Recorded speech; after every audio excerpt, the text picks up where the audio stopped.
Assalamu alaikum warahmatullahi wabarakatuh. Today we're going to talk about something that every Muslimah struggles with at some point in their lives, and that is balance. As Muslimas, we are continuously juggling so many roles. You're a mother, you're a wife, you're a sister, you're a really good friend, maybe you work outside of the home as well. And sometimes it's really easy for one of those roles to either get off balance or get diminished altogether. So, we're going to be starting a brand new mini series called Perfecting Your Priorities, in which I'll be giving you really good tips to help you balance these different roles. Before we begin, don't forget to download my free printable planner on www.cupofparenting.com/planner. So, as you can see, the setup's a little bit different in this mini series because when I'm actually teaching my parenting students or in the masjid in my classes, I really love using lots of visual diagrams because I feel like that really helps people learn. And research shows that when you're trying to actively learn something, it's more better to do it in an active way rather than a passive way. So, when you're thinking about what you're learning and when you're trying to teach it to other people, but also when you're using different senses. So, rather than you just watching me or listening to me, if you're looking at the drawings as well, inshallah, that should really solidify some of the key points. So you can take part in the series in a number of ways. You can just sit back and watch, and that's absolutely fine if that's the way you enjoy learning. Or you can get a notebook, yours or your kids, and just make notes, inshallah. And that should hopefully help you plan a little bit as well for your life. Let's get started. So today, inshallah, I'm going to start by drawing 3 simple diagrams, and I'll talk you through them, and which you can use to have a look at how you should be prioritizing things in your life. Okay, so the first thing we're going to be looking at are the 3 circles of a balanced Muslimah, inshallah. So I'm going to draw a quick Venn diagram. Do you remember these from when you did maths? To sort of explain this point in a better way. So you have 3 circles overlapping each other. And I'm just gonna switch colors so you can see it better. I actually got this new pack of markers. I feel like I should use all of the colors, make it look a little bit more colorful. So I also teach this concept when I teach my positive parenting in Islam series as well. So it's about when you have, as a Muslimah, connection with Allah subhanahu wa ta'ala, then you have your connection with your family. So obviously that's different for different people depending on, if you're married, not married, children, siblings, etc. Then your connection with yourself. So I'll add that one here. Connection with yourself.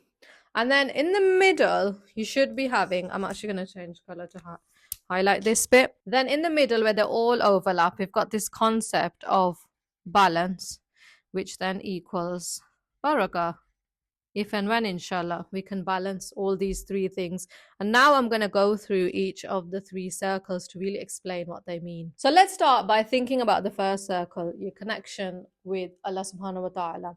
So this is our anchor of our daily life. So things like your salah, your ibadah, your adhkar, your dhikr, your Quran, your dua that you do on a daily basis.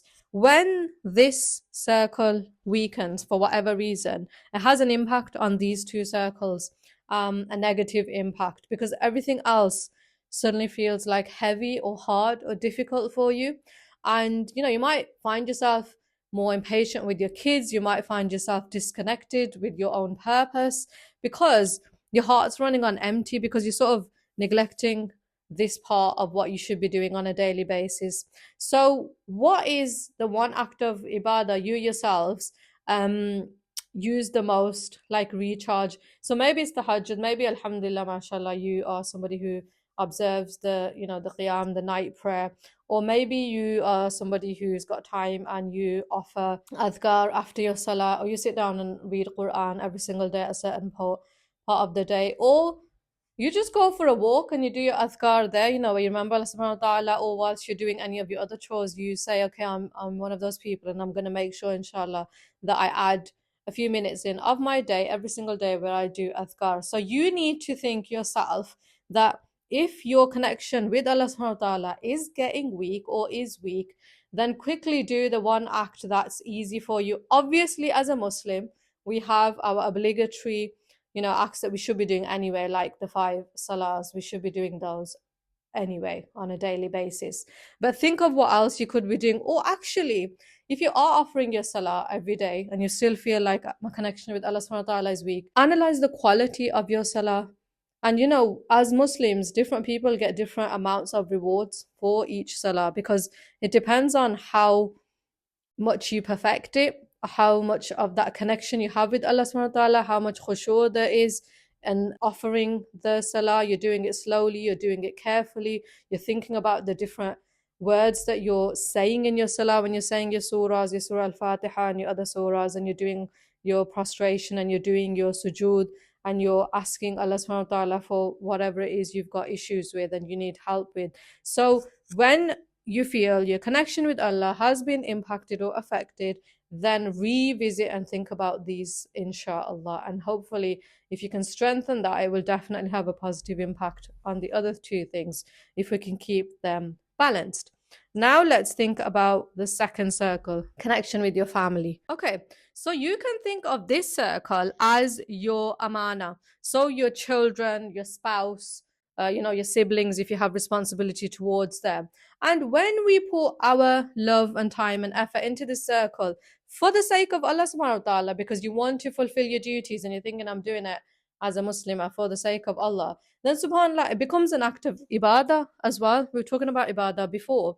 But when it consumes everything, when you're feel like all I'm ever doing is serving other people and I'm neglecting my connection with Allah subhanahu wa ta'ala, I've got no time for myself, because I hear Muslims say this a lot to me, especially in coaching, then obviously and then inevitably that's eating up all your time and you've got no balance, you're imbalanced, and it's going to affect these other two areas of your life. So have a little think about if you do have a strong connection with your family, however it's at the expense of these two things, then think that, are you exhausted? Are you doing this to such an extent that it's just overflowing into the other two areas and you're not doing those two things because you are mentally and physically exhausted and because you don't have any time in your day to do those things? So have a think about that, inshallah. And finally, we have our connection with ourselves, which sometimes you don't even think about, you neglect it that much.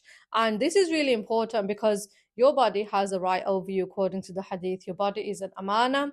I've done recent videos in which I've talked about, the sports project that we've done so that we can improve people's health. Self-care isn't selfish. It's something that you need to do. When you care for your health and you're resting yourself and you're resetting and you're learning, you're doing it so you can serve Allah subhanahu wa ta'ala better, and that you can serve your family better, or you can enjoy your family life better because you're a healthier person. So have a think about, if you're not connecting with yourself, what is the one thing that you can do to fulfill your cup this week in terms of connection with yourself? Is it related to exercise, your physical health? Is it related to your mental health? Only you know that. But what I am saying is it's super important, just as important as the other two, that you look after yourself. If you've got a weak, sick, ill mind and body, then how on earth are you going to do your ibadah and connect yourself to Allah subhanahu wa ta'ala, or connect yourself with your family? Because you won't be feeling it. You just have no energy and you'll be running on like a low battery, or you'll be running on negative, as I like to say. So make sure that that's charged as well, and think about the things you can do in order to make that happen, inshallah. So now that we've talked about these three circles, let's talk about what might happen if one of them gets weak. Okay, this takes us to our diagram 2, and this is called, or I like to call it, the ripple effect.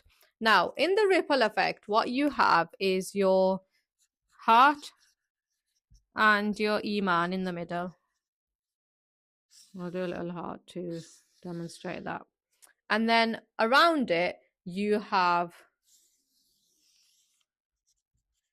your family, and also you have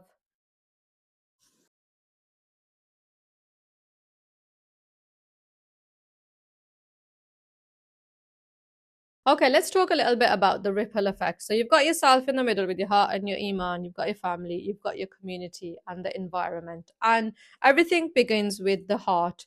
When your heart is calm and it's connected to Allah subhanahu wa ta'ala, that peace flows outwards. Okay, so that affects here, it affects here, affects your family.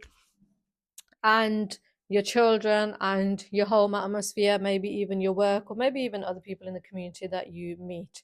Okay. But when your heart is tired or disconnected, then the opposite thing happens. These arrows, the ripple effect goes out, and it affects your family and it affects your interactions with them, and anything that you say to them.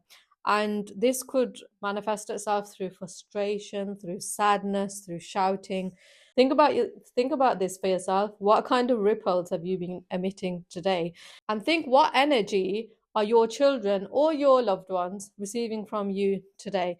How are you feeling in your heart, and how is your iman, and then how is that impacting on how you are with them? So here, obviously, we always try and strengthen our heart and our iman with the remembrance of Allah subhanahu wa ta'ala, with our adhkar. Otherwise, if you don't, or if it gets weak, then you know that it's going to have a negative impact on your family. If it has a negative impact on your family, it'll then mean that it'll affect the community and environment. How so? Well, if you're feeling that rubbish, and your iman's that low that you're not interacting in a correct way with them, or you're interacting negatively with them, then imagine that your children, loved ones go out, and how they're feeling as a result of their interactions with you. I'm not blaming you at all. I'm just talking about the ripple effect. Obviously, it's a wider issue about how we should all be supporting each other. But just for the sake of understanding the effect, how they're going to then go out and interact. Say, for example, if your children then go to school and they've had an awful morning with, negative vibes and negative energy in the house, how are they going to then be for the rest of the day if that was their first interaction with you in the morning?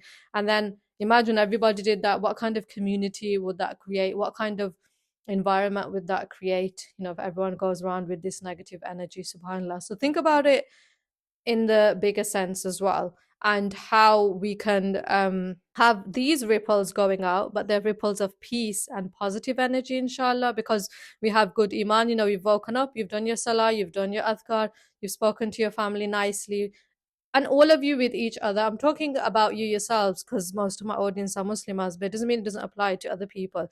Like this could all be about your children as well. So don't think it's just all aimed at you, but nobody else has got any responsibilities. No, absolutely not. Everybody's got their own responsibilities in Islam. But just think about, if you have done all those positive things, then subhanAllah, the positive ripple effects, which is what we want, happening in our family, and then in our home, in our family, and then in the community, inshallah. Now, obviously, life isn't always peaceful and it isn't always balanced. Okay, some days the ripples do feel more like waves, subhanallah. And let's have a look at how balance can work in real life. And this is our last diagram to understand this, inshallah. The final diagram that we have is called the balance scale, and that's really important to understand that everything isn't going to be balanced all the time, and that's not what this is about. Obviously, there's going to be days where things are going to get imbalanced. So if we think about having this imbalanced scale, okay, and on one side we've got our family and responsibilities, okay, and on the other side we've got your ibadah and your own self.